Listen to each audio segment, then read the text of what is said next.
Okay, finally, a alleged witness to whatever in the whole Trump collusion situation with Russia, to hurt Hillary. Yeah, a witness says, I'm not doing it. Not lying, not playing the game. Jerome Corsi's testimony about this is fascinating. About what Mueller is doing behind the scenes in order to coerce witnesses to lie about Trump, to lie about the Russians, to make something up. Folks, this is honestly, I wonder some days if we live in the former Soviet Union, how can this continue to go on day after day after day with Mueller? Now, before we get into what Corsi's saying, I'm going to go back to what I've played for you from Harvard Law professor Alan Dershowitz, who said flat out, they're going to trap you in a perjury trap. I mean, can you imagine? I mean, it's right now in my inbox. I have 12,000 emails. Can you imagine being sat down, put under oath, and somebody says, "Okay, well, Taro, on this day, what did you say? You did say that you did this, you did A. I think I did. Yeah, I said that. No, you didn't. You did B." I have 12,000 emails. I'm sorry, I can't remember. Hot perjury, lying to the FBI. You're going to prison. They've done this in every case. It's so transparent. And Dershowitz predicted it would be done until somebody would lie so they could get Trump. This is Dershowitz on this about 6 months ago. They're just trying to get him convicted so they can squeeze him. And if you squeeze a witness, not only does the witness sing, but sometimes, according to the judge, the witness composes. That is, he becomes creative. He makes up information. Okay, he was talking about Manafort then. He was talking about Manafort at the time. Okay, now Jerome Corsi. The Mueller and the crew have cooked up this bizarre conspiracy that somehow Jerome Corsi and Roger Stone, two, quite frankly, nutty conservative authors, are in a conspiracy with the Russians and WikiLeaks to steal Podesta's emails, the DNC emails, the Hillary emails, and leak them. You're all in there in the conspiracy, except they have no hard evidence of this. So what they need is for Corsi to lie or spend the rest of his life in prison. He's 72. Okay? Can you imagine living through this? This is what Corsi's saying. He said, I'm not doing it. I'm not going to lie. Y'all, rest of y'all can lie. I'm not lying. They're not going to make me lie. Do you believe that Robert Mueller and his team are coercing witnesses to provide false testimony by using these tactics of imprisonment, bankrupting them in legal fees? Do you believe their arms are being twisted to provide false and misleading testimony on behalf of Mueller and his team with these tactics?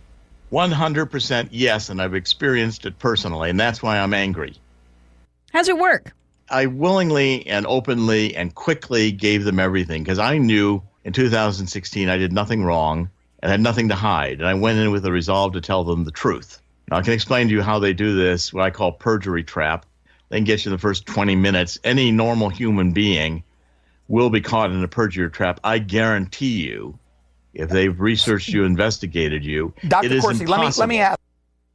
So how do they do it? Did you get the impression that they had already created a narrative and predetermined outcome for the case, and they were trying to get you to fill in those self-made blanks? And to what extent do you believe Mueller and his team are leveraging prosecutorial relief, going easy on people like yourself in exchange for falsely enhanced or outright fabricated testimony? Well, first of all, I agree 100%. I think that they decided finally that no matter how much they threatened me, which they did constantly, including getting up out of the room, three prosecutors and 9 or however many FBI parading out of the room, calling my lawyer, come in here, and telling them that I had just committed, a false statement that they could demonstrably prove with some email or something I didn't remember was false, and I was now ready to go to federal prison. They could come in right here and lock me up and handcuff me and take me away. Yep. So the choice he says he was given was to either lie or they were going to send him to prison. He was given a couple of days to think about this, or we're going to get you on the line to the FBI thing. We're going to ruin your life. You're going to spend the rest of your life in prison. You're 72. Here's his response to that. So they said, okay, if you're not going to compose for us, as Dershowitz said, we're sending you to prison for lying to the FBI. which, as I often point out, all the FBI does is lie. That's what they do. They lie in political cases like this, and heck, maybe others. Who knows? So, of course, he said he had to think about this for a few days. Was he going to go before a federal judge and plead guilty to something he knew he didn't do? The plea deal I was making initially, where I have to go before a federal judge and swear that I knowingly will. They're forcing me to lie in order to stay out of prison. Now, it's kind of rare you get a guy from Harvard with a PhD who thinks Jesus Christ is his personal savior. That you're looking at him.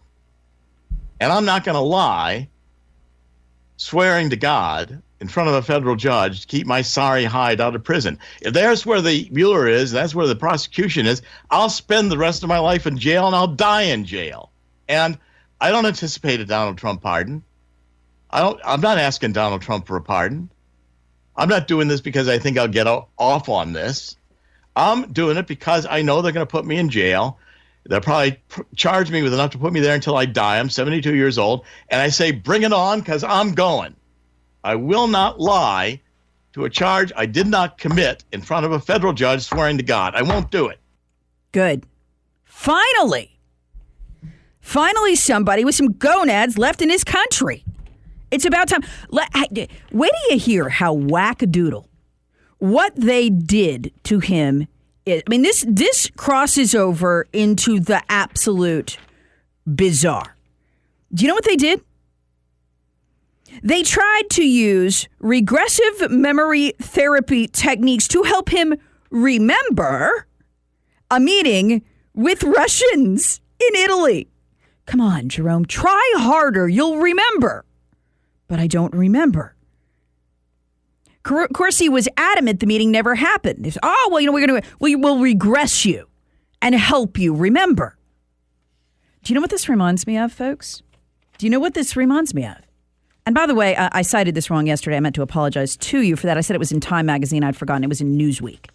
Let's go back. Newsweek, May 11th, 2017. You remember Yevgeny Nolkin? He's in big trouble. He's facing 30 years for hacking 3 major American companies, including LinkedIn, right?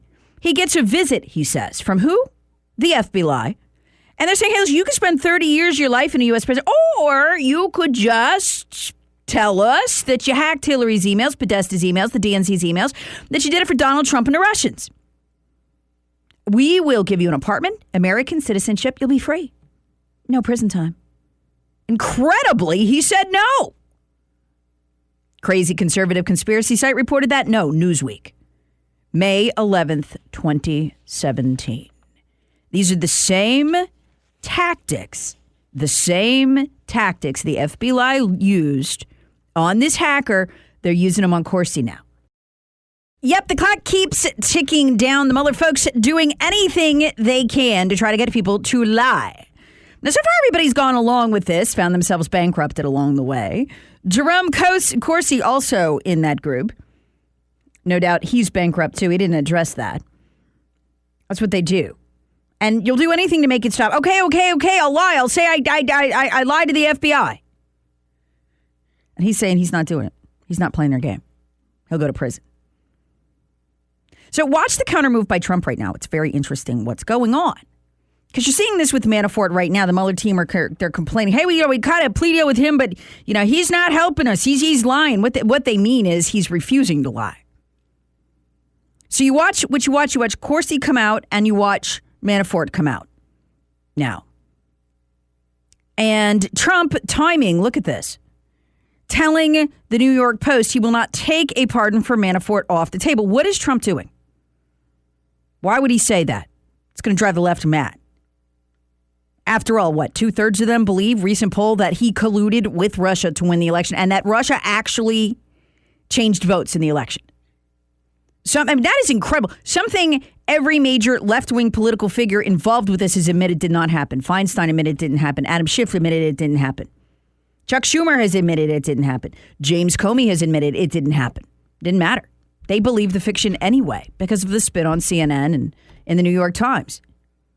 So why would Trump do this? Come out and say, I'll pardon Manafort. What he's saying to Manafort and Corsi and whoever else they're talking to, he may not even know. I mean, this grand jury has been impaneled in secret. What he's saying to them is, hold the line. Don't lie for them. Don't make stuff up. I will pardon you. Don't do it. I don't know, if it's me at this point, it would be very tempting to just come through with a steamroll of blanket pardons and hit every one of them. Pardon them all. Take away their steam. But the problem is that the deep state won the midterms. I mean, you want to know who won? The deep state won the midterms, and you got the Democrats in Congress. They would impeach Trump. Now, they're not going to get the votes to take him out of office. It's not going to happen. But you saw what the impeachment circus looked like with Ken Starr. It will consume the next 2 years. So what Trump is saying is, hold the line. I can't help you now, but I will not let you go down on this long term. That's what Trump is doing. That is the translation of what's going on here. So did you see this? I mean, this is absolutely bizarre stuff. And I got the audio coming up on this. And they're trying to, Mr. Corsi, do you remember meeting with the Russians? Do you remember meeting with Assange? I mean, come on, remember, try to remember. But it didn't happen. Try to remember. I mean, if this stuff is what's going on, if this man is telling you, this is sickening. Think about this for a minute. This is the president of the United States, an independently wealthy person. What could they do to you or to me? What could they do in a razor-thin Senate race with the control of the Senate or the House at stake? Their power is endless. And it's got to stop. It has to stop. And the problem, I don't see any end in sight. I mean, and here's the problem.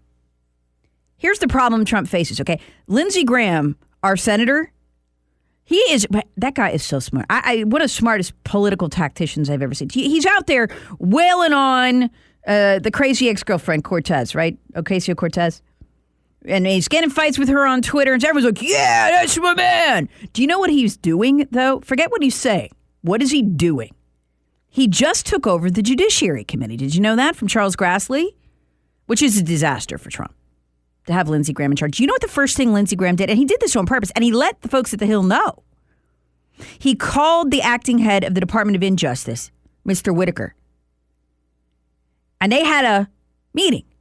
And the first thing he got an assurance of from Whitaker is that Whitaker would not stop or interfere in any way with the Mueller probe into Trump. He wanted assurance that the Mueller probe would continue unimpeded so Mueller could continue doing things like this. Let me tell you something, folks. Lindsey Graham is not Trump's friend, and he's certainly not yours. And so it's brilliant what he does. He gets into these inconsequential fights, Kavanaugh, Ocasio-Cortez, when it won't really hurt the Democrats. It's not going to make any difference. But on stuff that's going to make a difference, Lindsey Graham's meeting with Whitaker, you're not going to end this, are you? You're not going to end this. What does it mean when Lindsey Graham does that, by the way? Calls you into his office and says, Sir, you're not going to end this, are you? It's a threat. Many are already questioning legally, he's on sound ground, but it doesn't matter anymore, questioning legally whether Whitaker can actually run the Department of Justice, given the way he got the seat. He was not appointed by the Senate. He assumed it after some of the criminals exited the building. So when a senator like Lindsey Graham, who's the head of the Judiciary Committee, says, you're not going to end the Mueller probe, right? Whitaker gets exactly what he's saying. You better not end the Mueller probe. Oh, your senator hadn't changed one iota. He's still playing for the other side. No, not that side. I mean the Democrats.